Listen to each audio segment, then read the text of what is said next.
Hello बच्चों, पिछले video पे आपने n कणों के निकाय का द्रव्यमान केंद्र की गणना की थी आपने, है ना। उसके लिए आपने एक सूत्र निकाला था जिसमें हमने उसमें द्रव्यमान केंद्र की स्थिति का व्यंजक आपने प्राप्त किया हुआ था। इस वीडियो पे हम लोग उसके आगे के जो हमारे टॉपिक्स हैं उन पे अपन चर्चा करेंगे। तो सबसे पहले हम बात करते हैं कि वो जो द्रव्यमान केंद्र है उसमें गति के और क्या क्या सूत्र हम उस पर देखेंगे। जैसे उस द्रव्यमान केंद्र का वेग हम निकालेंगे, उसका त्वरण हम निकालेंगे, संवेग निकालेंगे और उस पर लगने वाला बल निकालेंगे। तो चलिए बच्चों, आइए हम समझते हैं उसको। तो जैसा कि हमने बताया था, ये आपको ध्यान पे रखना है कि जो n कणों का पूरा एक जो निकाय हमारा जो बना हुआ है, यदि हमको उसकी गति की गणना करनी है तो हमको उसके द्रव्यमान केंद्र का अनुसरण करना होगा, उसके द्रव्यमान केंद्र का वेग पता करना होगा, उस पर लगने वाला त्वरण पता करना होगा और उससे हम लोग उस पूरे निकाय का वेग या निकाय का त्वरण या पूरे के पूरे निकाय पर लगने वाले बल की गणना हम कर सकते हैं। तो चलिए बच्चों, शुरू करते हैं हम लोग इसको। तो आपने क्या देखा हुआ था बच्चों, पिछली बार आपने देखा था कि यदि मान लीजिए आपके पास में n कण हो, है ना, हम ऐसा मान लें कि मान लीजिए आपके पास में n कण हो जिनकी स्थितियां जो है आपने देखी हुई थी। मान लीजिए जिनकी स्थितियां जो है ये क्रमशः r1, r2, r3 ऐसा कर करके rn तक थी, है ना। और इन कणों के द्रव्यमान हमने लिए हुए थे m1, m2, m3 और ऐसे करते हुए mn तक लिए हुए थे आपने।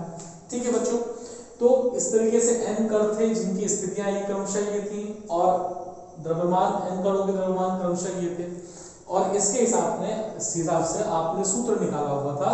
सूत्र आपका था, आपको याद होगा तो हमने लिखा हुआ था इसको, द्रव्यमान केंद्र की स्थिति RCM बराबर पे हमने लिखा था 1/m और यहां था आपके पास में m1 r1, है ना। सॉरी, माफ कीजिएगा, 1/m नहीं था, यहां पर था आपके पास में m1 r1 plus m2 r2 plus m3 r3 और ये इस तरीके से बढ़ता जा रहा था mn rn तक। ठीक है, और इसके बटे में इन सभी कणों का द्रव्यमानों का योग m1 plus m2 plus m3 और ये आपका जा रहा था कहां तक बच्चों, mn तक। ठीक है बच्चों, तो इस तरीके से आपने द्रव्यमान केंद्र की, जो आपका द्रव्यमान केंद्र है उसकी स्थिति जो r है उसके लिए आपने ये व्यंजक आपने प्राप्त करा हुआ था। इसी व्यंजक को हमने इस प्रकार से लिखा हुआ था, छोटे रूप में हमने लिखा था इसको RCM बराबर पे 1/m, है ना। 1/m क्या है बच्चों आपका, 1/m इन समस्त कणों का योग, है ना। m1 प्लस m2 कणों के द्रव्यमान का योग है जिसको हमने बाहर निकाल लिया और फिर अंदर पे बचा आपके पास में m1 r1, m2 r2, m3 r3, ये mn rn तक है ना। और इसको हमने सिग्मा के रूप में लिखा था, हमने लिखा है बच्चों इसको mi ri लिखा था। और जहां ये जो i का मान है ये शुरू होता है कहां से बच्चों, 1 से शुरू होता है और कहां तक जाता है बच्चों, n तक जाता है। तो इस प्रकार से हमने आपके द्रव्यमान केंद्र की स्थिति के लिए सूत्र हमने निकाला हुआ था। ठीक है, आपको मेरे ख्याल से रिकॉल हो गया होगा बच्चों इन चीजों का।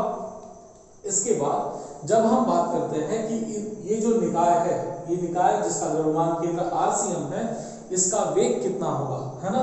यदि हम इस पर कोई बल लगाते हैं तो उस बल से जब ये चलेगा, इसका वेग जो होगा प्राप्त करेगा ये, वो वेग कितना होगा।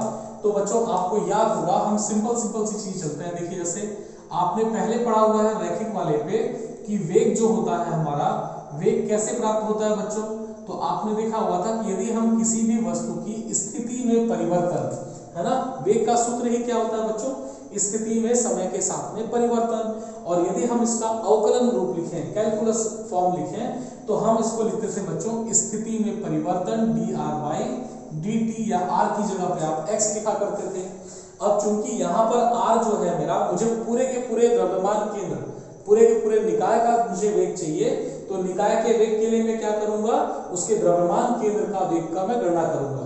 तो द्रव्यमान केंद्र का वेग भी मैं इसी प्रकार से निकाल सकता हूं, उसका समय के सापेक्ष अवकलन करके। ठीक है बच्चों, तो चलिए हम देखते हैं कि यदि हम इसका वेग निकालते हैं तो वो कितना आएगा। तो चूंकि आप द्रव्यमान केंद्र का वेग निकाल रहे हैं इसलिए हमने यहाँ पर लिखा VCM।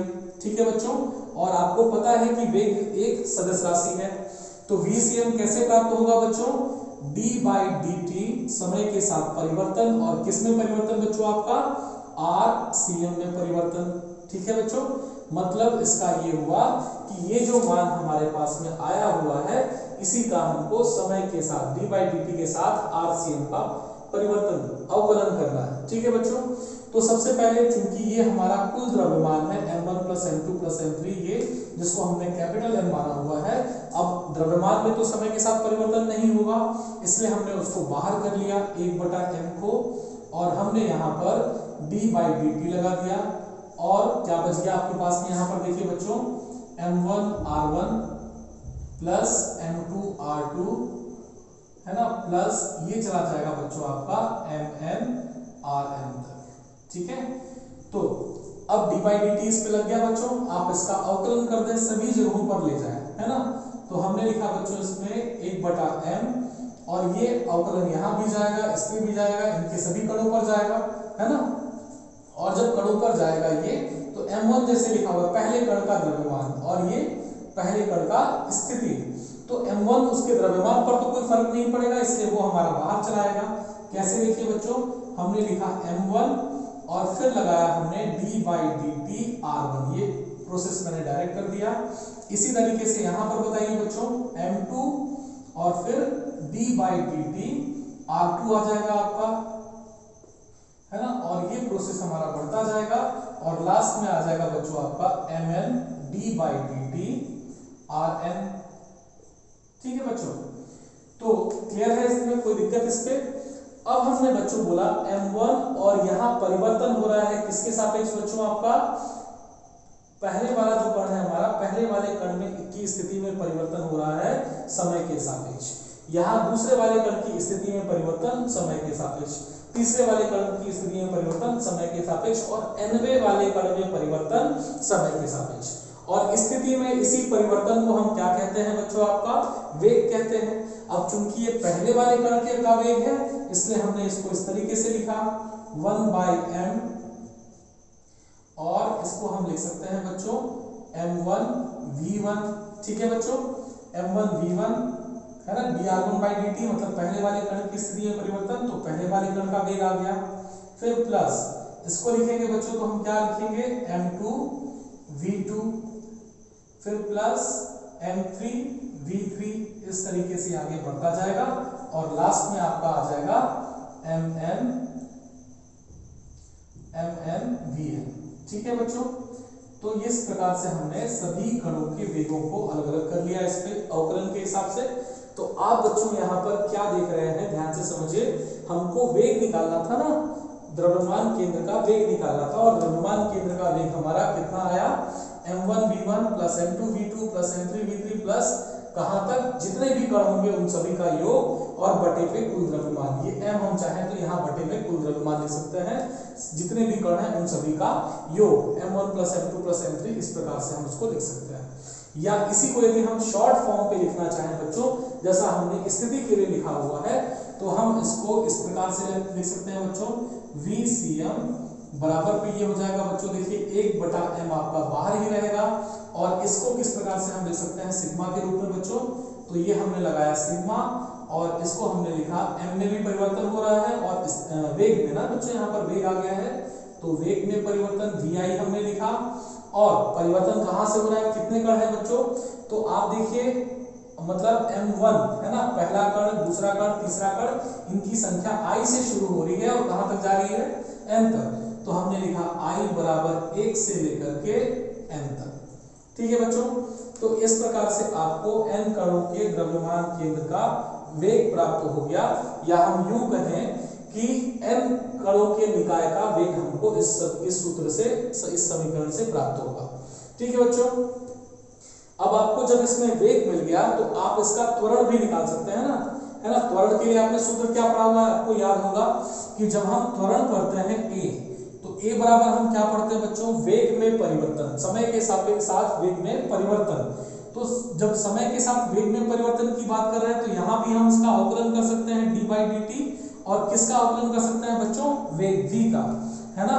और यदि आपको इसी सूत्र को स्थिति के रूप में तोड़ना हो तो हम इस प्रकार से लिख सकते हैं बच्चों इसको d/dt, और चूंकि वेग जो होता है हमारा किसके बराबर होता है, dr/dt, मतलब ये इस तरीके से हमने वेग की जगह पे लिख दिया। और यही समीकरण, यही सूत्र आपका बन जाएगा, देखिए बच्चों, d²r/dt², है ना, जहां r क्या है बच्चों, स्थिति है, जिस किसी भी कण की स्थिति और समय के साथ में परिवर्तन। यहाँ d²/dt² है बच्चों, इसका मतलब हुआ कि यदि हम स्थिति का 2 बार अवकलन करते हैं समय के सापेक्ष, तब हमको क्या प्राप्त हो जाएगा बच्चों, त्वरण प्राप्त हो जाएगा, है ना। यहाँ देखिए स्थिति का जब हम 1 बार अवकलन करते थे तो हमको वेग मिलता था, 2 बार अवकलन करेंगे तो त्वरण मिल जाएगा, या हम 1 बार में वेग का ही अवकलन कर दिया तो भी हमको क्या मिल जाएगा बच्चों, त्वरण मिल जाएगा। तो चलिए हम इसमें त्वरण की भी गणना कर लेते हैं। तो यहाँ से हम शुरू कर लेते हैं बच्चों, इसी समीकरण को हम आगे बढ़ा लेते हैं, है ना। जो हमारा सूत्र आया हुआ है इसको आपको ध्यान में रखना है कि VCM बराबर कितना है, 1/m सिग्मा पे I से लेकर के I1 से लेकर के n तक और MI VI। चलिए आगे बढ़ते हैं बच्चों। तो हमने देखा त्वरण, क्योंकि हमको इसके द्रव्यमान केंद्र का त्वरण निकालना है, इसलिए हमने लिखा ACM, और बराबर त्वरण का मतलब क्या होता है बच्चों, वेग में परिवर्तन। तो हमने लिखा बच्चों यहाँ पर d/dt VCM, ठीक है बच्चों। मतलब जो VCM हमारा आया है इसका हम दोबारा से क्या करेंगे, समय के सापेक्ष इसमें अवकलन करेंगे। तो चलिए बच्चों मान रखते हैं हम लोग। तो VCM का मान कितना है, देखिए यहाँ पर हमने रखा d/dt, और VCM का मान आपको देखिए दिख रहा है यहाँ पर 1/m, यही है ना, है ना। जब आपको अवकलन करना है उस समय पर आप इस सूत्र को रखें, जो आपका बेसिक, जो आपका फॉर्मूला आया है उसी फॉर्मूले को आप रखिए। तो देखिए VCM बराबर कितना है, 1/m, तो यहाँ रखा बच्चों मैंने 1/m, और फिर इनटू के अंदर पे है देखिए m1v1 प्लस m2v2, और ये इसी तरीके से बढ़ रहा है आपका, और ये जाएगा बच्चों आपका mn/vn तक, ठीक है। और इन सभी का जब आप अवकलन करते हैं, अगेन इसी तरीके से हम इन dt को सबके पास पे लेकर के जाएंगे। देखिए बच्चों, तो क्या आ जाएगा आपके पास में, ACM मतलब त्वरण आपका बराबर हो जाएगा, देखिए बच्चों यहाँ ये d/dt अंदर गया, 1/m बाहर भी रहेगा, है ना। और सेम उसी तरीके से m1 में कोई परिवर्तन नहीं होना है, m1 को बाहर रखा, हमने लिखा dv1/dt प्लस m2 dv2/dt, है ना, और प्लस इसी तरीके से करते करते mn d/dt vn, ठीक है बच्चों। तो ये आपका इस तरीके से सूत्र हो गया। अब जैसा कि हमने सूत्र बताया हुआ है, dv1/dt मतलब पहले कण के वेग में समय के साथ परिवर्तन, और वेग में परिवर्तन क्या कहलाता है बच्चों, त्वरण कहलाता है। क्योंकि पहले वाले कण के वेग में परिवर्तन है, इसके पहले वाले कण का त्वरण, तो हम कह सकते हैं बच्चों ACM बराबर कितना हो जाएगा बच्चों, देखिए यहाँ पर आपका 1/m, और इसको हम लिख सकते हैं m1a1 प्लस m2a2, और ये प्लस होता हुआ कहां तक पहुंच जाएगा, mnan तक, ठीक है बच्चों। तो इस तरीके से आपको त्वरण का सूत्र भी प्राप्त हो गया, 1/m m1a1 प्लस m2a2, ये कहां तक चला जाएगा, mnan तक चला जाएगा।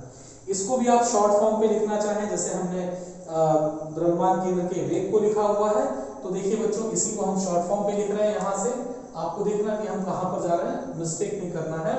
तो हमने लिखा बच्चों इसको ACM बराबर हो जाएगा 1/m सिग्मा पे, और यहाँ भी आ जाएगा ये MI, और A लिखा हुआ है तो AI, और I का मान बच्चों 1 से लेकर के कहाँ तक में, n तक में, ठीक है। क्लियर है बात बच्चों। तो इस तरीके से हमने यहाँ पर n कणों के निकाय का वेग देखा हमने, है ना, और त्वरण देखा हमने, ठीक है बच्चों। इसमें कोई दिक्कत नहीं होनी चाहिए मेरे ख्याल से। अब हम बात करते हैं बच्चों 2 चीजों की, और हम यहाँ पर देखेंगे, गणना करेंगे। तो वेग मिल गया है, त्वरण मिल गया है, अब हम बात करेंगे उसके संवेग की, उस पर लगने वाले बल की। तो संवेग का सूत्र क्या होता है बच्चों, तो आपको याद होना चाहिए, संवेग बराबर होता है द्रव्यमान गुणा वेग, और बल क्या होता है बच्चों, बल बराबर होता है द्रव्यमान गुणा त्वरण। तो देखिए मैं इस फॉर्मूले को यहीं से निकाल रहा हूं, आपको बस बिल्कुल थोड़ा सा ध्यान पे रखना है। जैसे आपको वेग का सूत्र VCM बराबर कितना मिला है, 1/m, और ये क्या लिखा हुआ है ब्रैकेट पे, m1v1 plus m2v2 plus mn ये यहाँ तक गया है ना। अब मैंने क्या बोला कि पूरे के पूरे n कणों के निकाय का संवेग, तो संवेग बराबर हम क्या लिख सकते हैं बच्चों, मैं इसको यहीं से स्टार्ट कर रहा हूं, आप वीडियो पॉज करके नोट डाउन कर लीजिएगा, है ना, ध्यान से लिखिएगा। या चलिए इसको हम यहां पर लिखते हैं। तो बच्चों संवेग है ना, मैंने बोला संवेग n कणों के निकाय का संवेग,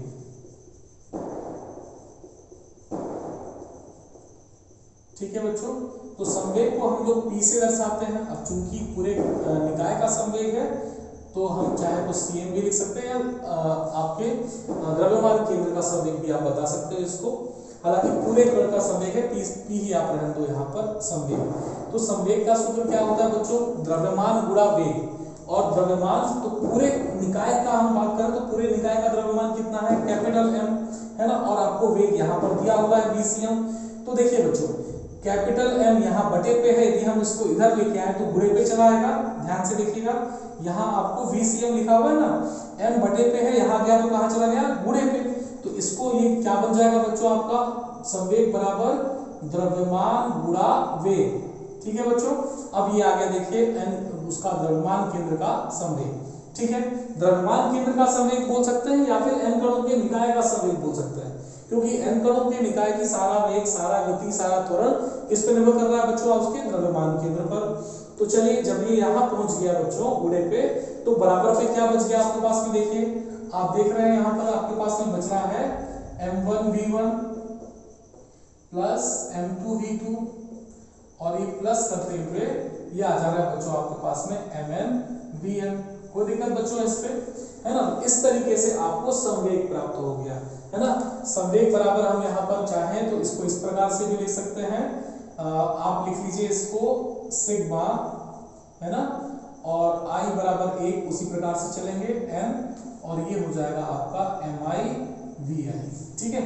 तो ये आपको सूत्र मिल गया किसका बच्चों, आपके संवेग का।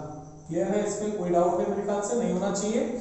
चलिए बच्चों अब यदि आपको त्वरण निकालना है तो देखिए त्वरण का सूत्र आपको ये दिया, सॉरी त्वरण तो हम निकाल चुके हैं ना, हमको उसका बल निकालना है। तो बल निकालने के लिए बच्चों हमको क्या करना पड़ेगा, देखिए सूत्रों को बस मैं छोड़ रहा हूँ, बाकी चीजों को मिटा रहा हूँ, आप वीडियो पॉज करके उसको नोट डाउन जरूर कर लीजिएगा, है ना। तो देखिए त्वरण आपको दिया हुआ है, और जब आप बल की गणना करते हैं, है ना, n कणों के निकाय पर लगने वाला बल, n कणों के निकाय पर लगने वाला बल,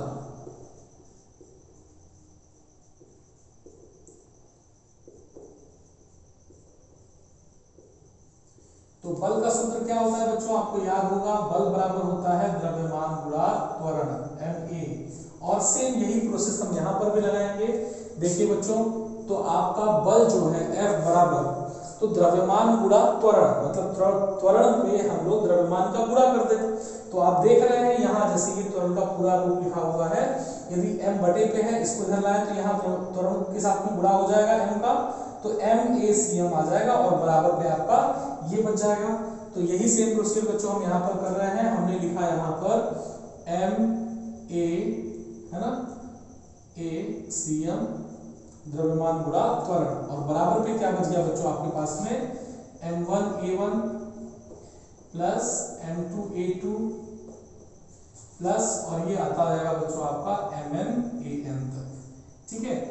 तो आप इसी को किस तरीके से लिख सकते हो, सिग्मा I बराबर 1 कहां तक बच्चों, n तक, और इसको हम लिख सकते हैं mi r, सॉरी r की जगह पे a है, ai, ठीक है बच्चों।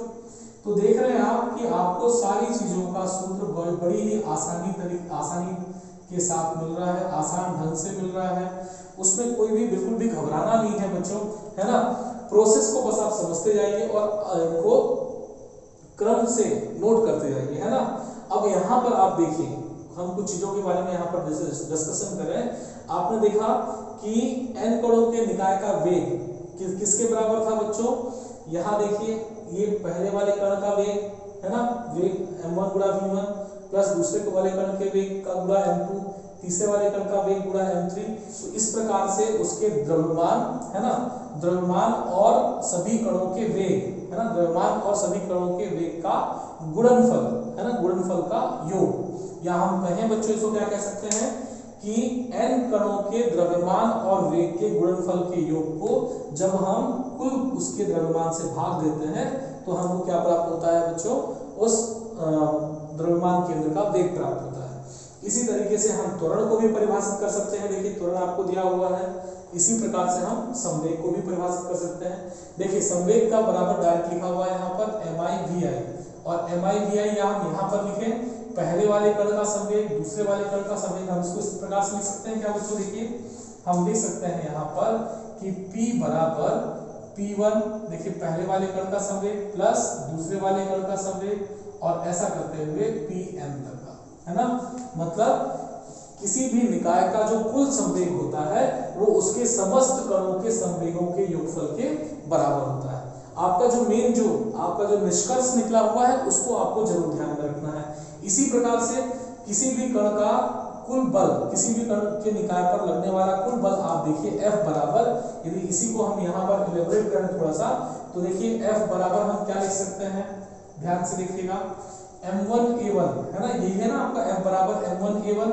m1a1 मतलब क्या होगा बच्चों, पहले वाले कण पर लगने वाला बल, फिर m2a2 दूसरे वाले कण पर लगने वाला बल, और इसी तरीके से ये हो जाएगा आपका Fn है ना, मतलब nवें कण पर लगने वाला बल। तो किसी भी निकाय पर लगने वाला कुल बल उन n कणों के निकाय, n कणों पर लगने वाले कुल बलों के योग के बराबर होता है। ठीक है बच्चों, तो इस तरीके से हमने इस पूरे के पूरे बोर्ड पे, इस प्रोजेक्शन पे हमने n कणों के द्रव्यमान का जो निकाय है हमारा, n कणों की जो निकाय है उसका हमने वेग पढ़ लिया, उसका हमने त्वरण भी देखा, उसका संवेग देखा, और फिर हमने उसका उस पर लगने वाला बल देखा। ठीक है बच्चों, नोट डाउन करें इसको।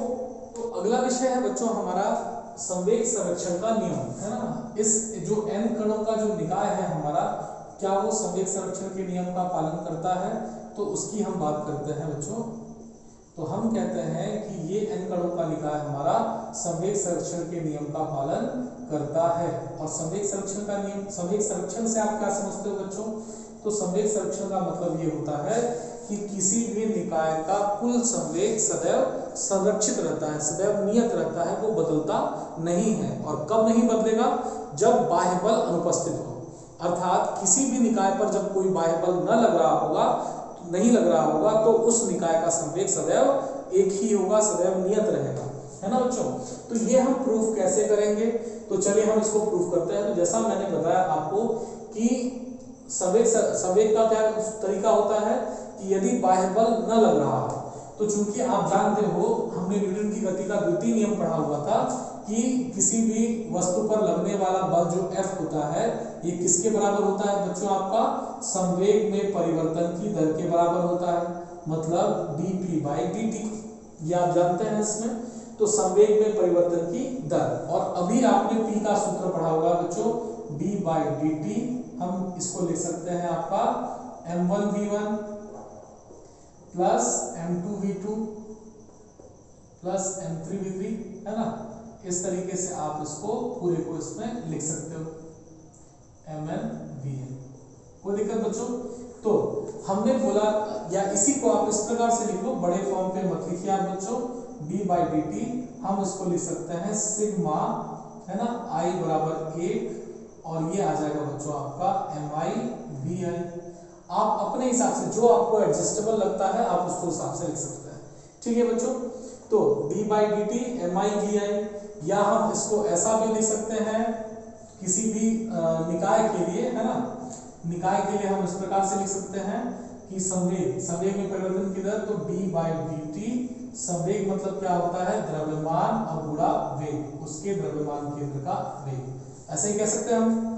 देखिए तीनों फॉर्मूले मैंने लिखे ना, तीनों अलग अलग तरीके से लिखे। आपको उन चीजों को समझना है कि हम कब किसकी जरूरत हमको यहाँ पर पड़ रही है। देखिए यहाँ मैंने लिखा संवेग में परिवर्तन की दर, और संवेग का सूत्र क्या होता है, द्रव्यमान केंद्र का, द्रव्यमान गुणा वेग। द्रव्यमान बच्चों कुल द्रव्यमान और गुणे वेग उस द्रव्यमान केंद्र का वेग। ठीक है बच्चों, तो हमने क्या कहा यहाँ पर, बाह्य बल की अनुपस्थिति में यदि कोई बाह्य बल कार्य न कर रहा हो तब संवेग संरक्षित रहता है। तो बाह्य बल की अनुपस्थिति में, बाह्य बल जब नहीं होगा तब हम कहेंगे ना कि संवेग हमारा संरक्षित होगा, बाह्य बल की अनुपस्थिति में। तो बाह्य बल की अनुपस्थिति में मतलब F बराबर क्या हो गया बच्चों, 0। तो ये सारा का सारा F किसके बराबर हो गया आपका, 0 के। इसका मतलब ये हुआ कि आपका जो d/dt हमने लिखा हुआ है यहाँ पर, m आप बाहर रख लें, m VCM, ये बराबर हो गया आपके 0 के। ऐसे ही कह सकते हैं ना बच्चों। तो d/dt VCM बराबर क्या हो गया आपका 0, या हम कहें, देखिए ध्यान से समझिएगा, यहाँ परिवर्तन की बात कर रहा है ना। यदि आपको इसमें दिक्कत आ रही है तो पहले जैसा लिख रहा हूं, m VCM बराबर पे हो जाएगा 0, क्योंकि ये किसके बराबर था, बल के, और बल का मान किसके बराबर है, 0 के बराबर। ठीक है बच्चों, तो ये संवेग में परिवर्तन, d/dt का मतलब क्या होता है बच्चों, परिवर्तन। तो संवेग में परिवर्तन क्या है, 0 है, मतलब परिवर्तन नहीं हो रहा है। इसका मतलब क्या हो गया बच्चों कि mVCM जो हमारा ये मान है, ये क्या है आपका नियत है, इसमें कोई भी बदलाव नहीं हो रहा है ना। ठीक है बच्चों, या इसी तरीके से हम इस पे भी बोल सकते हैं कि हमारा VCM जो है, वेग जो है वो नियत है। और वेग किसका बच्चों, हमने लिखा हुआ है CM, मतलब सेंटर ऑफ मास, द्रव्यमान केंद्र। तो द्रव्यमान केंद्र का वेग क्या रहेगा बच्चों, आपका नियत रहेगा। क्लियर है बात। तो इस तरीके से ये संवेग संरक्षण के नियम का भी पालन करता है। और नियम को हम एक बार फिर से देख लें कि ये बाह्य बल की अनुपस्थिति में, यदि बाह्य बल कार्य न कर रहा हो तो उसका संवेग में परिवर्तन की दर किसके बराबर हो जाती है बच्चों, 0 के बराबर हो जाती है। और इस तरीके से हमको ये प्रूफ होता है कि संवेग जो रहेगा हमारा क्या रहेगा बच्चों, नियत रहेगा। ठीक है, नोट डाउन करें इसको बच्चों।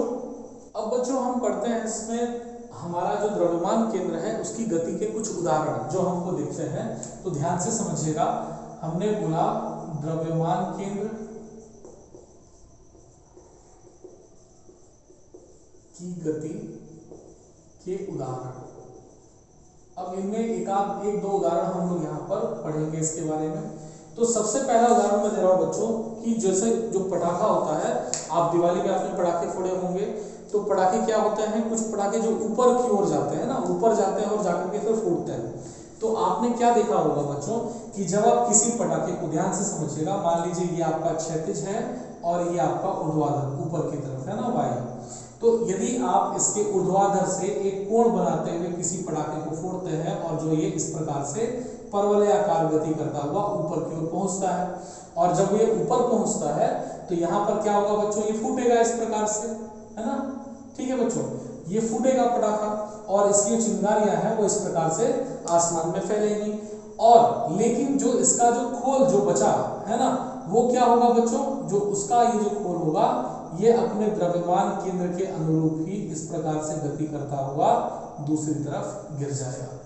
क्लियर है बात बच्चों ये। तो बिल्कुल ध्यान से समझिए। तो जब पटाखा ये ऊपर की तरफ गया, अब वो एक कण, एक निकाय है आपका, कई सारे कणों, छोटे छोटे कणों से मिलकर के बना हुआ।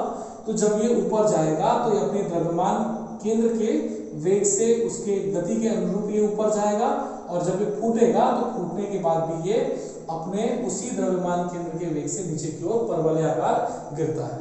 ठीक है, तो ये पहला उदाहरण हो गया बच्चों। दूसरा आप जैसे समझिए, आप जानते हैं कि हमारी जो पृथ्वी होती है वो सूर्य के चारों तरफ चक्कर लगाती है, और चंद्रमा जो होता है वो पृथ्वी के चारों ओर चक्कर लगाती है ना। मतलब कुछ ऐसा हम कह सकते हैं कि जैसे ये सूर्य है, मान लीजिए सन आपका, और पृथ्वी इसके चारों ओर किस प्रकार से चक्कर लगा रही है बच्चों, तो आपने देखा होगा कि वो दीर्घवृत्ताकार चक्कर लगाती है इस प्रकार से, है ना। गोल गोल पूरा चक्कर नहीं लगाती है, वो दीर्घवृत्ताकार चक्कर लगाती है। मान लीजिए यहाँ पर हम बोल रहे हैं कि ये है हमारी पृथ्वी, है ना, जिसको हमने बोल दिया अर्थ। ठीक है, अब इसके बाद जैसे मैंने बोला कि जो चंद्रमा होता है वो चंद्रमा क्या करता है बच्चों, इस पृथ्वी के चारों ओर चक्कर लगाता है। तो ये जो चंद्रमा है मान लीजिए इसके चारों ओर इस प्रकार से चक्कर लगा रहा है मान लीजिए। तो यहाँ हमने मान लिया ये है हमारा क्या, मूल।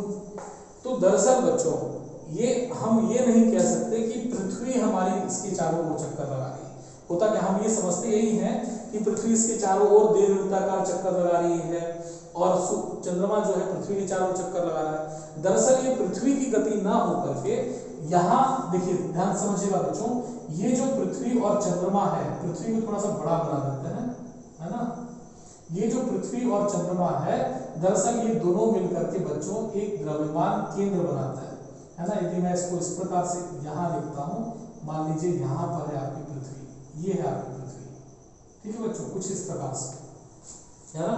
वहां उसके पथ पर न होकर के पृथ्वी यहाँ पर रहती है और इनका जो द्रव्यमान केंद्र है, ये दो देखिए, ये दोनों पृथ्वी जो है मिलकर के एक निकाय, पृथ्वी और चंद्रमा, सॉरी, पृथ्वी और चंद्रमा मिलकर के एक निकाय बना है और इनका जो द्रव्यमान केंद्र है बच्चों वो यहाँ कहीं पर रहता है, ये इसका RCM है, ठीक है।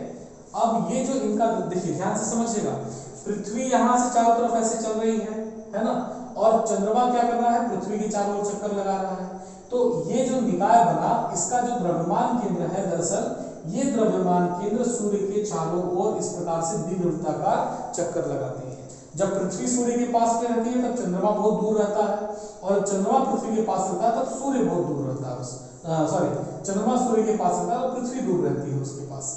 तो इस प्रकार से आप समझिए बच्चों कि इन दोनों के निकाय का द्रव्यमान केंद्र दरअसल वो परवलय, जो आपका एलिप्टिकल शेप है, दीर्घवृत्ताकार जो पथ है, वो उसका द्रव्यमान केंद्र अनुसरण कर रहा है, न कि पृथ्वी। तो आइंदा कोई आपसे पूछे तो आपको ये ध्यान में रखना है, आप क्या बताएंगे कि भाई पृथ्वी और चंद्रमा का जो द्रव्यमान केंद्र है, दरअसल वो सूर्य के चारों तरफ एक दीर्घवृत्ताकार पथ का अनुसरण करता हुआ चल रहा है, ठीक है। क्लियर है बात इसमें? तो हम समझ सकते हैं कि भाई पृथ्वी इसके चारों तरफ घूम रही है और पृथ्वी के साथ साथ में आपका चंद्रमा भी घूम रहा है, ठीक है बच्चों। क्लियर है? इसमें कोई डाउट मेरे ख्याल से इस पे नहीं होना चाहिए। तो द्रव्यमान केंद्र की गति के उदाहरण आपने कुछ कुछ देखे। इसी प्रकार से जैसे आप जब मैंने पहले वीडियो पे आपको एक बल्ले का एग्जांपल दिया था कि जब आप किसी बल्ले को मान लीजिए हवा में उछालते हैं तो वो बल्ला क्या होता है बच्चों, इस प्रकार से ध्यान से देखिएगा। जैसे ये बल्ला है आपका, ये बल्ला आपका इस प्रकार से गति करता हुआ ऐसा, ठीक है, ये देखिए, और है ना, ये इस प्रकार से गति करता हुआ घूमता हुआ ये जाकर के पृथ्वी पर गिरता है।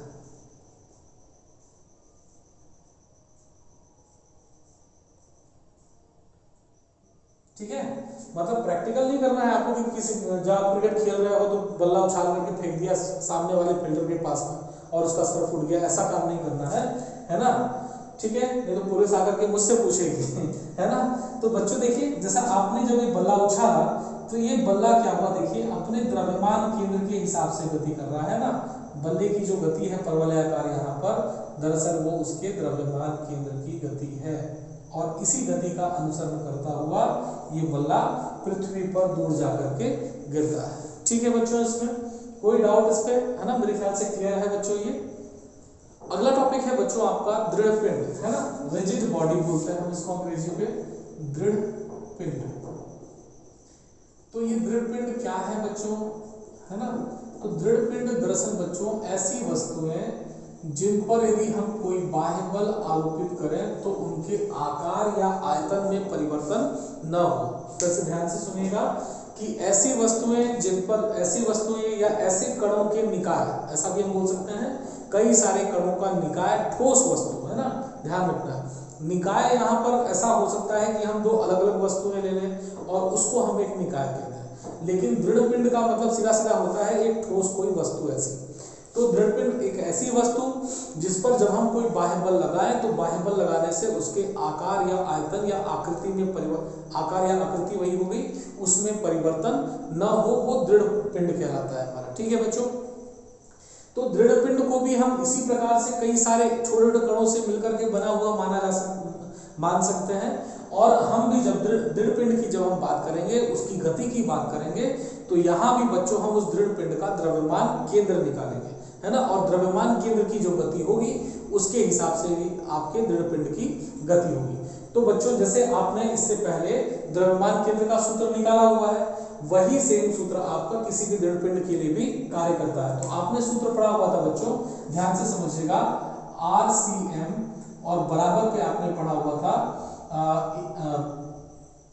ये देखा हुआ था आपने m ना, सॉरी यहाँ पर हमने देखा था m1, या सिग्मा वाला फॉर्म लिखता हूं मैं बच्चों, सिग्मा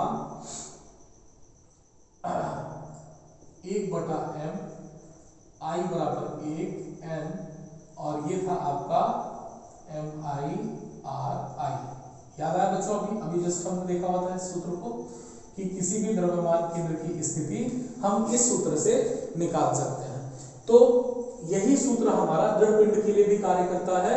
यदि हम बोले ऐसा कि हमारा जो दृढ़ पिंड है वो n कणों से मिलकर के बना हुआ है ना, n कणों से मिलकर बना है, और सभी के सभी जो है बहुत छोटे छोटे कण हैं, ठीक है, बहुत छोटे कण हैं जिनका द्रव्यमान बहुत छोटा है, और हम मान लेते हैं कि इनका द्रव्यमान जो है वो कितना है, लगभग सूक्ष्म कणों का द्रव्यमान dm। कितना द्रव्यमान मान लिया बच्चों हमने? dm। तो इसी सूत्र को मैं बच्चों इस प्रकार से लिख सकता हूं, RCm बराबर पे ये आ जाएगा बच्चों आपका 1/m, और इंटीग्रेशन कर देंगे हम लोग Rdm। ठीक है बच्चों? तो ये हो जाएगा आपका सूत्र किसी भी दृढ़ पिंड के द्रव्यमान केंद्र के लिए, है ना। ठीक है बच्चों? तो देखिए क्लियर रहा, इसमें कोई डाउट नहीं है, कोई दिक्कत नहीं है। सिग्मा को हम, सिग्मा मतलब क्या होता है बच्चों? योग, कई सारी चीजों का योग। और जो समाकलन का जो मैंने यहाँ पर चिन्ह लगाया है, ये भी बच्चों योग को ही प्रदर्शित करता है, सिग्मा को ही प्रदर्शित करता है। तो यहाँ भी हम वही कह रहे हैं कि जितने भी कण हैं उन सभी की स्थितियों और द्रव्यमान केंद्र के गुणनफल का योग जो होता है, और बटे पे क्या लिखा बच्चों हमने? m, कुल द्रव्यमान, ये बराबर होता है आपके उसके द्रव्यमान केंद्र की। ठीक है बच्चों? कोई इसमें डाउट नहीं होना चाहिए। ठीक है, अब यदि हम इसी सूत्र को, है ना, इस सूत्र को आप लोग यदि x अक्ष, y अक्ष, z अक्ष, मतलब यदि हम इसको सदिश रूप में तोड़ना चाहें तो वो तोड़ सकते हैं, क्योंकि जैसे मान लीजिए यदि आप किसी भी वस्तु का द्रव्यमान केंद्र निकालते हैं, खासकर यहाँ पर आपके सिलेबस में कम टॉपिक दे रखे हुए हैं, जैसे यहाँ पर आपको एक क्षण का द्रव्यमान केंद्र निकालने के लिए दिया हुआ है, आगे चक्तियों का, रिंग का, वलय का द्रव्यमान केंद्र निकालना होगा, जो कि आपके पाठ्यक्रम में अभी नहीं है यहाँ पर, वो लेकिन नीट पे बहुत काम आता है। तो इसलिए आपको इस सूत्र को बहुत ध्यान रखना बहुत आवश्यक है। तो जैसे मान लीजिए बच्चों, हमने बोला कि यदि हमको इसको सदिश रूप में तोड़ना है, मतलब x, y और z अक्षों के हिसाब से तोड़ना है, तो मैं लिख सकता हूँ यहाँ पर, ध्यान से देखिएगा, RCm, है ना, मतलब द्रव्यमान केंद्र बराबर मैं क्या लिख सकता हूँ इसको बच्चों? मैं इसको लिख सकता हूँ xi, है ना, इसको xcm, चूंकि द्रव्यमान केंद्र का है तो x में द्रव्यमान केंद्र, फिर y में द्रव्यमान केंद्र बच्चों, है ना, y के साथ में j कैप लेते हैं, और फिर z में द्रव्यमान केंद्र। ये इस प्रकार से मैं इसको दर्शा सकता हूँ बच्चों, है ना। और r को मैं क्या लिख सकता हूँ बच्चों? ध्यान से देखिएगा, r बराबर हम लिख सकते हैं xi cap plus yj cap plus zk cap. ठीक है, r मतलब हो गया वो उस कण की स्थिति, कोई भी जो कण होगा, कोई भी हमने xyz कर लिया, उस कण की स्थिति जो है वो स्थिति समीकरण इस रूप में दर्शा रहा है, जहां x, y और z क्या है, उसके x अक्ष, y अक्ष और z अक्ष से दूरी बोल सकते हैं या निर्देशांक बोल सकते हैं बच्चों। तो चलिए यदि इसी फॉर्मूले को आप यहाँ रखते हैं, इनके मानों को यहाँ पर रखते हैं, तो क्या मिलेगा बच्चों? देखिए रखिए यहाँ पर RCm की जगह पे, तो हमने रखा बच्चों xcm, है ना, i cap plus ycm j cap plus zcm k cap. ठीक है, ये रख दिया इसकी जगह पे, और ये बराबर है बच्चों किसके? 1/m, और इंटीग्रेशन है आपका बच्चों r की जगह पे हमको क्या रखना है? xi cap plus yj cap plus zk cap. ठीक है बच्चों, और इनटू पे क्या दिया हुआ है आपके पास में? dm। ठीक है बच्चों, तो जब आप सिर्फ और सिर्फ x अक्ष की तुलना करोगे, y अक्ष की तुलना करोगे और z अक्ष की तुलना करोगे, तो आप उनके अक्षों के हिसाब से उस वस्तु का द्रव्यमान केंद्र निकाल सकते हैं। कैसे बच्चों? तो देखिए, जैसे मुझे यदि x अक्ष के सापेक्ष चाहिए तो मैं i वाले का i से तुलना करूंगा। देखिए कैसे, i का यहाँ पर कितना है, i के साथ में गुणांक xcm लिखा हुआ है बच्चों, तो ये बराबर किसके हो जाएगा? देखिए यहाँ पर क्या लिखा हुआ है? x, लेकिन ये 1/m इसके साथ में गुणे पे है और dm भी गुणे पे है, तो हम क्या लिख सकते हैं इसको बच्चों? 1/m इंटीग्रेशन ऑफ x और इंटू पे क्या आ गया बच्चों आपका dm।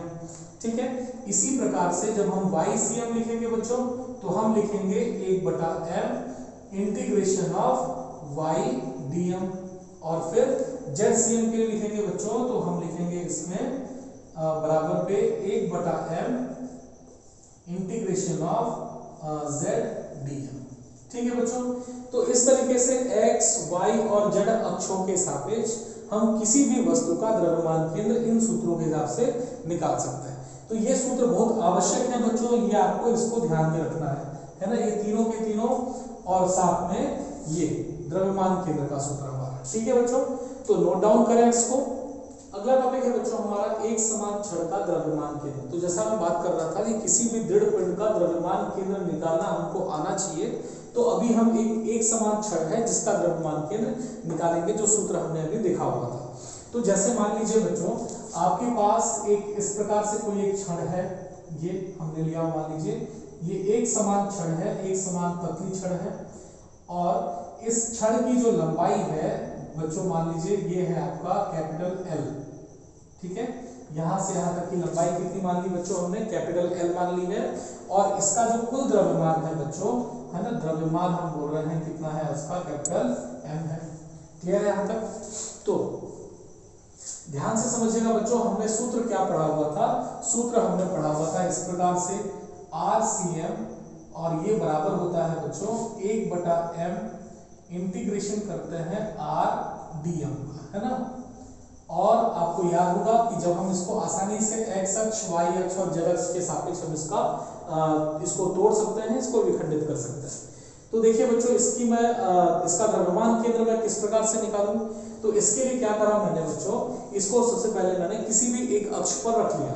तो ध्यान से देखिएगा बच्चों, मान लीजिए मैं मानता हूं ऐसा कि ये जो इसका एक सिरा है इसको मैंने मान लिया मूल बिंदु O पर, और इसके एक सिरे से यहां इस तरफ ले लिया x अक्ष, ठीक है, और ये ऊपर ले लिया बच्चों मैंने y अक्ष। ठीक है बच्चों, ये x अक्ष ले लिया और ये y अक्ष, मतलब मेरा पूरा का पूरा जो छड़ है वो किस सिरे पर आ गया बच्चों, आपके x अक्ष पर आ गया। तो मैं आसानी से x वाला यहाँ पर सूत्र इस पे लगा सकता हूँ। ठीक है बच्चों, तो अब हम कैसे इसको निकालेंगे, तो बहुत ध्यान से समझिएगा। हमने क्या करा बच्चों, ध्यान से इसको देखिए। सबसे पहले हमने बोला कि मान लीजिए इसका ये जो मूल बिंदु है 0 0 जिसके निर्देशांक है मूल बिंदु O, यहां से हमने x दूरी पर कोई एक ऐसा बिंदु लिया, x दूरी, ठीक है, यहां से यहां तक की दूरी कितनी है बच्चों आपकी x है, और यहां पर मैंने एक dx रेखाखंड, देखिए ध्यान से देखिएगा, ये जो dx लंबाई है इस dx लंबाई के एक कण की कल्पना की। ठीक है बच्चों, फिर से सुनिए, मूल बिंदु O से x दूरी पर एक dx लंबाई के कण की कल्पना की। dx लंबाई का एक छोटा सा यहाँ पर हमने रेखाखंड मान लिया। अब तो सबसे पहले बच्चों जैसे देखिए क्या होता है यहाँ पर कि जिसको भी हम मानते हैं, जो रेखाखंड हम मानते हैं उस रेखाखंड पे हम क्या करते हैं, उसका डीएम निकालते हैं। डीएम मतलब होता है हर एक खंड का, हर एक छोटे छोटे कणों का द्रव्यमान। तो ये द्रव्यमान कैसे निकलेगा बच्चों, बहुत ध्यान से देखिएगा। तो जैसा कि हमने बोला क्षण का बच्चों कुल द्रव्यमान कितना है, क्षण का कुल द्रव्यमान, तो ये हमने लिया हुआ है बच्चों कैपिटल M है। ठीक है, तो और इसकी कुल लंबाई कितनी है बच्चों, L है। तो प्रति एकांक लंबाई पर द्रव्यमान कितना हो जाएगा, प्रति एकांक लंबाई पर द्रव्यमान। तो प्रति एकांक लंबाई पर द्रव्यमान निकालने के लिए बच्चों हम क्या करेंगे, कुल द्रव्यमान में से उसकी कुल लंबाई को भाग दे देंगे, M/L हो जाएगा। ध्यान से समझिएगा, अब ये हर एक लंबाई ना, इकाई लंबाई का द्रव्यमान कितना है, M/L, और हमने यहाँ पर रेखाखंड कितनी लंबाई का लिया हुआ है, dx लंबाई का लिया हुआ है। तो इस dx लंबाई का द्रव्यमान कितना हो जाएगा, तो यहाँ देखिए हमने लिखा dx खंड का द्रव्यमान, है ना बच्चों। तो द्रव्यमान इसी को हम यहाँ पर कहते हैं बच्चों dm, है ना। dx एक छोटा खंड है जिसका द्रव्यमान कैसा होगा, अल्प होगा, dm होगा, और ये बराबर कितना हो जाएगा, तो सीधी सी बात है, एक का इतना है, dx का कितना होगा, तो इन दोनों को हम आपस में गुणा कर देंगे M/L × dx, है ना। जैसे हम करते हैं कि एक चॉकलेट का रेट 10 रुपए है ना, एक चॉकलेट का प्राइस कितना है, 10 रुपए। तो 5 चॉकलेट का प्राइस कितना होगा, तो उसको गुणा करते हैं बच्चों। सेम वही तरीका ना, एक खंड का द्रव्यमान कितना है तो dx खंड का द्रव्यमान कितना होगा, तो हमने उसकी इकाई वाले से उसका गुणा कर दिया। क्लियर है यहाँ तक। अब चूंकि हमको निकालना है इस पूरे के पूरे क्षण का द्रव्यमान केंद्र, है ना, इसका द्रव्यमान केंद्र कहाँ है, तो देखिए क्षण कहाँ से शुरू हो रहा है बच्चों, 0 से, और कितनी लंबाई का क्षण है बच्चों, तो ये L लंबाई का क्षण है, और ये क्षण कहाँ पर स्थित है बच्चों, x अक्ष पर स्थित है। इसलिए इस सूत्र को मैं क्या लगाऊंगा, x वाला सूत्र लगाऊंगा। कैसे बच्चों, अतः, है ना, क्या होता है बच्चों, xcm, जैसा अपन ने तोड़ा हुआ था ना कि भाई x अक्ष y अक्ष के सापेक्ष हम उसका द्रव्यमान केंद्र निकाल सकते हैं। ये क्षण मेरा x अक्ष पर स्थित है, इसलिए xcm बराबर हम लिखेंगे 1/m और इंटीग्रेशन होगा आपका x dm। ठीक है बच्चों, देखिए सेम वही फॉर्मूला हमारा आ गया यहाँ पर, और अब हम इसमें वैल्यूज पुट करेंगे। तो ये बराबर कितना हो जाएगा बच्चों, ध्यान से देखिए 1/m, m क्या है आपके क्षण का कुल द्रव्यमान, और इंटीग्रेशन, यहाँ पर इंटीग्रेशन जो dm है आपका, वो dm किसका द्रव्यमान है, उस छोटे का द्रव्यमान है। हमको कुल द्रव्यमान देखना है। कुल द्रव्यमान कहाँ से कहाँ तक शुरू हो रहा है बच्चों, देखिए 0 से शुरू हो रहा है, और ये कितनी लंबाई तक जा रहा है, dx लंबाई का अल्पखंड था ना, ये 0 से लेकर के L लंबाई तक जा रहा है ना, इसका क्षण की लंबाई, और वहीं पर वो पूरे द्रव्यमान है खंडों में। तो हम इसका जो लिमिट लेंगे, जहां से जहां तक हमको इसका समाकलन करना है, वो होगा आपका 0 से L तक। क्लियर है। इनटू में क्या देखिए बच्चों, यहाँ पर क्या बचा, x, और dm का मान हमने निकाला हुआ है। अल्पखंड का द्रव्यमान कितना है बच्चों, m/L, और इनटू पे आ गया आपका dx। ठीक है, अब देखिए m यहाँ से यहाँ कट जाएगा, कोई दिक्कत नहीं है, और यहाँ पर जो समाकलन आ रहा है वो x के सापेक्ष आ रहा है, तो x वाले को रखना है, बाकी सबको बाहर कर देना है। तो यहाँ बच गया बच्चों आपके पास में, ध्यान से देखिए xcm बराबर, ये m से m कट गया ना, ठीक है, बच गया आपके पास में 1/L इंटीग्रेशन ऑफ 0 से L x dx। ठीक है बच्चों, और इसका इंटीग्रेशन आपको याद होगा, हमने मैथमेटिकल टूल पे पढ़ा हुआ है कि जब भी किसी x की घात में n का इंटीग्रेशन करते हैं तो हमेशा क्या होता है बच्चों, घात में 1 जुड़ जाता है, मतलब n में 1 जोड़ दिया, और इतने से ही बच्चों हमने इसमें भाग दे दिया। ठीक है, तो सेम प्रोसीजर हम यहाँ पर भी फॉलो करेंगे बच्चों इंटीग्रेशन करते वक्त में। तो देखिए करते हैं बच्चों, xcm बराबर पे 1/L, देखिए यहाँ x लिखा हुआ है ना, और x की घात में कितना है 1 बच्चों, तो यहाँ कितना आ जाएगा, इसका समाकलन करेंगे तो इसमें घात में 1 जोड़ते हैं, 1 पहले से था, 1 जोड़ा तो कितना हो गया x², और उतने से ही भाग देते हैं बच्चों। देखिए सेम प्रोसीजर था, और ये जो लिमिट है बच्चों, ये लिमिट यहाँ पर आ गया इस प्रकार से 0 से L। ठीक है, ध्यान रखिएगा इंटीग्रेशन करना बहुत जरूरी है, समाकलन करना फिजिक्स में। तो ये लिमिट यहाँ बॉक्स में बन करके यहाँ बाहर आ गया, और x का समाकलन किया तो ये क्या बन गया बच्चों, x²/2। और अब इस लिमिट को हम बारी बारी से इसमें मान पे रखेंगे। तो किस प्रकार से रखेंगे, देखिए, तो हमने यहाँ पर रखा बच्चों xcm बराबर पे 1/L, और ध्यान से देखिएगा इसमें बच्चों, हम एक बार क्या करेंगे, जो x जिसके सापेक्ष हमने यहाँ पर समाकलन किया था, वहां पर x की जगह पे एक बार ऊपर वाला लिमिट रखेंगे, फिर माइनस करके नीचे वाला लिमिट रखेंगे। तो देखिए x यहाँ पर लिखा हुआ, पहले हमने रखा यहाँ पर L, और स्क्वायर लगाया उस पर, तो स्क्वायर रखा, और बटे पे है 2, और फिर माइनस करके बच्चों लोअर लिमिट क्या है, देखिए नीचे वाला लिमिट यहाँ पर 0 ना, अब x की जगह पे रखा 0, 0 का स्क्वायर 0 ही आना है, और बटे पे 2। ठीक है बच्चों, इस तरीके से हम इस पे मान रखते हैं। तो देखिए कितना आ गया बच्चों आपका 1/L, और 0/2 0 ही होना है, और किसी भी संख्या में 0 घटाएं कोई फर्क नहीं पड़ेगा। क्या बच गया यहाँ पर L²/2। तो यहाँ से देखिए L कट गया, और ये आ गया बच्चों आपका xcm बराबर 1/2L, या फिर हम कह सकते हैं इसी को L/2, ऐसा भी बोल सकते हो, कोई दिक्कत नहीं है। L/2 मतलब क्या बच्चों, कि इसकी कुल लंबाई का आधा, है ना, आधा भाग। इसका मतलब ये हुआ कि ये जो हमारा एक समान क्षण था, इसका द्रव्यमान केंद्र xcm कहाँ है, ये x अक्ष पर स्थित है, तो y और z की हमको गणना नहीं करनी है, ये द्रव्यमान केंद्र उसकी लंबाई के आधे भाग में है। मतलब यदि इसकी लंबाई यहाँ पर आधी आ रही है, तो ये इस जगह पर जो होगा इसका xcm का स्थिति होगा। ठीक है बच्चों, क्लियर रहा ये मेरे ख्याल से। तो ये बहुत ही आसान सा व्यंजक था, आपको समझने के लिए है। आप इसको अच्छे से आराम से इसको देखें, एक बार फिर से देखें और इसको रिवाइज करें, है ना। तो नोट डाउन करें बच्चों, फिर अगले नेक्स्ट वीडियो पे हम इसके आगे पार्ट के बारे में चर्चा करेंगे। तब तक के लिए जय हिंद।